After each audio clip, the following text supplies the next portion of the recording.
The courtroom doors slammed shut, the heavy click of the deadbolt echoing like a gunshot. My parents, sitting across the aisle in their tailored suits, smiled triumphantly, convinced they were seconds away from stripping me of my $9 million inheritance. Their lawyer adjusted his tie, looking down his nose at me. They thought they had won. They thought the quiet, submissive daughter they had pushed around for decades was finally cornered. But as the judge finished reading the final page of my grandfather's true, unaltered decree, the color completely drained from his face. He slammed his gavel down with a deafening crack that shook the entire room. He looked up, his eyes blazing with a mixture of shock and fury, and pointed directly at the security guards near the exit. "Lock the doors immediately," the judge boomed, his voice shaking the walls. "Nobody leaves this courtroom. My name is Maya. I am 26 years old, and until recently, I lived a quiet life working as a digital archivist, surrounded by old documents and history rather than people. But today, my own history is caught in a suffocating trap inside this courtroom. The air in here is thick, smelling of old paper and polished wood, and every breath feels like swallowing glass. Across the aisle sit Richard and Eleanor, my parents. They look immaculate, dressed in tailored charcoal suits that project wealth, power, and absolute control. Next to them is my older brother, Julian, the golden child who could never do any wrong in their eyes, casually checking his gold watch. For as long as I can remember, I was the invisible daughter, the one they pushed into the shadows while pouring every ounce of affection and resource into Julian. They never cared about my life, my passions, or my struggles. To them, I was just a disappointment who refused to join the family firm. But everything changed when my grandfather, Arthur, passed away and left his entire $9 million estate exclusively to me. The moment the will was read, I suddenly became the center of their universe, though not out of love. It was out of pure, unadulterated greed. They immediately filed a massive lawsuit to contest the will, claiming I was an opportunist who had manipulated a vulnerable old man. Now, sitting at the defense table next to my sweating lawyer, I can feel their piercing glares. They look at me not as their daughter, but as an obstacle standing between them and a fortune. Their high-priced attorney flashes a confident smirk, shuffling his papers as the court clerk calls the room to order. They think this is going to be an easy victory. To understand how we ended up in this courtroom, you have to go back 3 months to the day the world lost Arthur. My grandfather wasn't just a wealthy businessman. He was the only person in my entire family who truly saw me. When my parents ignored my achievements and my brother ridiculed my career choices, Arthur would sit with me in his library, telling me that independence was the greatest asset a person could ever possess. His sudden passing from a heart attack shattered my world. I was completely drowning in grief, but for Richard and Eleanor, his death was simply an opening move in a grand financial game. The funeral flowers hadn't even begun to wilt before the vultures arrived at my doorstep. It started with a phone call from my mother, her voice dripping with a synthetic, rehearsed warmth I hadn't heard in years. They invited me over, pretending they wanted to support me through the loss. But the moment I walked into their living room, the mask slipped. Richard handed me a thick stack of legal documents, casually explaining that for the protection of the family legacy, I needed to sign over all management rights of Arthur's $9 million estate to them and Julian. When I read the papers and realized they wanted to completely strip me of everything Arthur had intentionally left to me, I refused. The synthetic warmth instantly vanished, replaced by an icy rage. My father stood up, towering over me, and told me that I wouldn't receive a single dime. Within a week, they launched an aggressive, public lawsuit against me, dragging my name through the mud and launching a brutal campaign to prove I had stolen their rightful inheritance. Just days before the final trial was set to begin, I found myself alone in my grandfather's house, tasked with packing up the remnants of his life. The silence in his grand estate was heavy, punctuated only by the hollow sound of cardboard boxes being taped shut. Walking into his private study felt like stepping into a sanctuary. It was a room filled with the scent of old leather and pipe tobacco, unchanged for decades. I approached his massive mahogany desk, the centerpiece of the room where he had spent countless evenings analyzing business metrics. As I began emptying the bottom drawers, my hand brushed against a strange seam at the very back of the wood structure. I pressed it firmly, and with a soft click, a hidden compartment popped open. Inside lay a worn leather journal and an encrypted flash drive. My heart hammered against my ribs as I opened the journal, recognizing Arthur's sharp handwriting immediately. The entries from his final months didn't detail his failing health. Instead, they chronicled a terrifying discovery. Arthur had uncovered that Richard and Eleanor had been systematically draining the family company's accounts for years to fund their lavish lifestyle and cover Julian's disastrous investments. The family business wasn't thriving.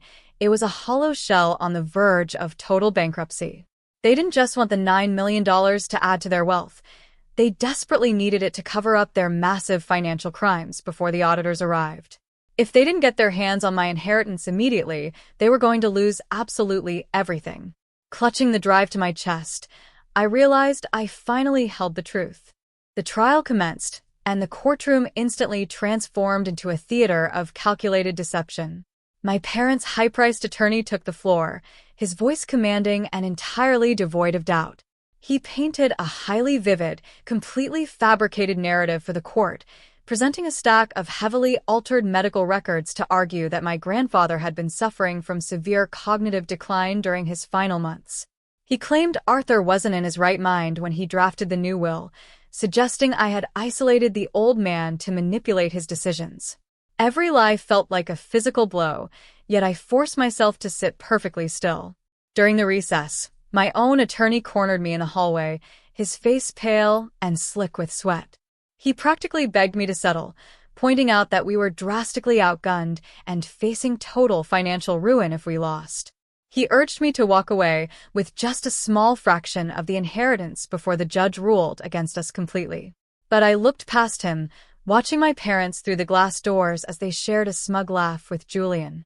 They truly believed their legal smokescreen had terrified me into submission. They had no idea that the small, quiet girl they thought they knew was gone.